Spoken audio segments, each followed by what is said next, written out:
Continuamos en La Venganza Será Terrible. Estamos hoy en la versión sin público presente, pero recuerden que jueves y viernes habrá matiné a las 8 de la noche, 20 horas. Los esperamos en la calle Venezuela 330, en el Teatro Caras y Caretas, allí en el barrio de San Telmo, en Buenos Aires.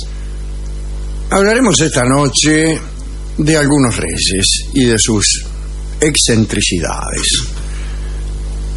Gustavo II de Suecia, que gobernó allá por 1594, decía ser experto constructor de barcos y pasaba la mayor parte de su vida haciendo diseños, dibujando, diseñaba navíos en general extraños con los cuales confiaba en destruir a cualquier enemigo. Como supuesto ingeniero naval, no le fue bien. Gustavo, aunque entusiasta, jamás había estudiado ordenadamente este asunto, ¿no? Sus diseños eran más bien fantásticos y en realidad nunca se habían puesto en práctica porque eran demasiado delirantes. Pero en una ocasión, secretamente, Gustavo II quiso que uno de sus trabajos se desarrollara y entró en contacto con un constructor llamado Henrik, que se sometió a los dictados del rey. Y empezaron a trabajar en la construcción de una nave que se bautizó como Vasa. El rey aludía con este nombre a la dinastía reinante, que era la dinastía Vasa, ¿no? El barco era ciertamente muy raro. Gustavo había decidido ubicar una segunda fila muy baja de cañones que con sus troneras estaba a menos de 1 metro de la superficie del agua, casi rozando el agua, ¿no?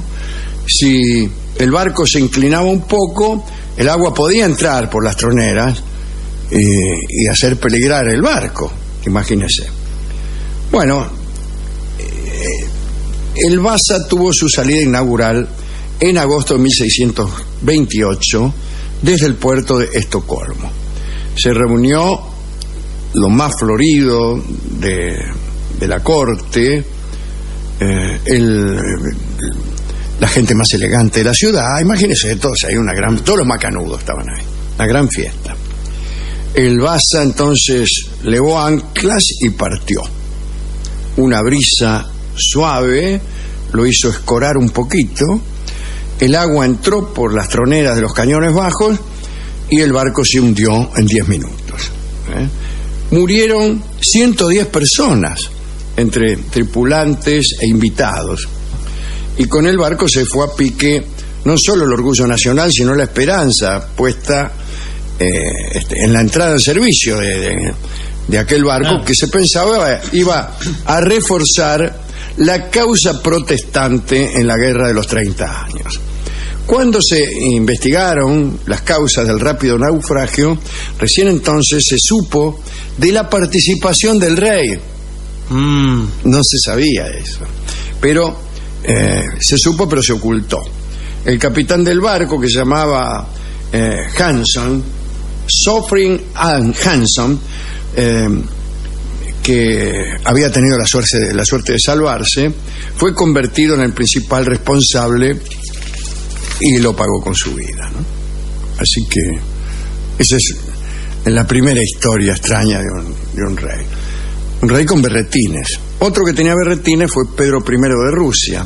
Allá por el año 1695 se interesó por la anatomía y la estudió, pero de manera desordenada, y hacía que le avisaran cada vez que había alguna operación en las cercanías, y no solo para presenciarla, sino también para tomar parte en ella. Y se hizo cirujano aficionado, y con su capricho, pero gestó verdaderos desastres. Lo curioso es que muchos de los familiares de los que morían en manos del zar quedaban orgullosos de que la mano real hubiera intervenido en aquel cuerpo, aunque fuera para matarlo. Sin embargo, las malas prácticas del zar se hicieron famosas y la gente enferma era ocultada para que no se diera el caso de que el zar quisiera hacerles el favor de operarlos. Pedro I tuvo también otro capricho extraño. Allá por 1698 viajó por varias cortes europeas, vio las cosas que estaban de moda y consideró que las barbas tradicionales en su país eran un símbolo de arcaísmo y rusticidad. Y entonces las prohibió las barbas. Y se sumó personalmente a la represión. No sé, las prohibió, pero además... Para tener a quien reprimir. Claro. Entonces él se sumaba a las cuadrillas que andaban por ahí reprimiendo barbudos y afeitaba con sus propias manos a sus súbditos. Tenía para eso un equipo de barberos, muchos funcionarios que estaban dedicados a eso, e incluso cuando se supo que él afeitaba personalmente, muchos hacían cola para hacerse afeitar por el zar de Rusia. Más tarde, a medida que advirtió que la tarea iba a ser muy fatigosa, la encomendó al bufón de la corte. Claro, se aburrió. Dijo, vio cómo es uno, ¿no? Es así, si es rey... y si es rey se aburre enseguida. Sí. Otro, Federico II Stauffen, emperador del Sacro Imperio Romano Germánico. Era un investigador entusiasta. Y en una época se preocupó por el origen de las lenguas. Hizo experimentos al respecto. Y el más famoso y horrible fue el siguiente. Encerró a varios recién nacidos en una torre donde solo entraban sus nodrizas, las cuales tenían absolutamente prohibido decirles palabra alguna, tal como ocurre con los japoneses que están aquí. Sí.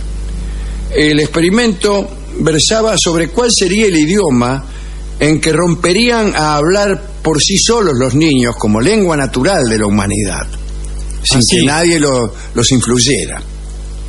Federico apostaba por el hebreo, o por el griego, o por el árabe. El resultado fue que los niños murieron todos. Faltos de palabras y también faltos de los cuidados básicos de la maternidad, se murieron. Claro. Mucho antes que el lenguaje. Sí, ¿no? El último de los príncipes de Kampung Sebula, Huangchuk V, era muy aficionado a apostar en las carreras de caballos. Ante la total ausencia de hipódromos en su reino, Huangchuk pasaba la mayor parte del tiempo en Europa.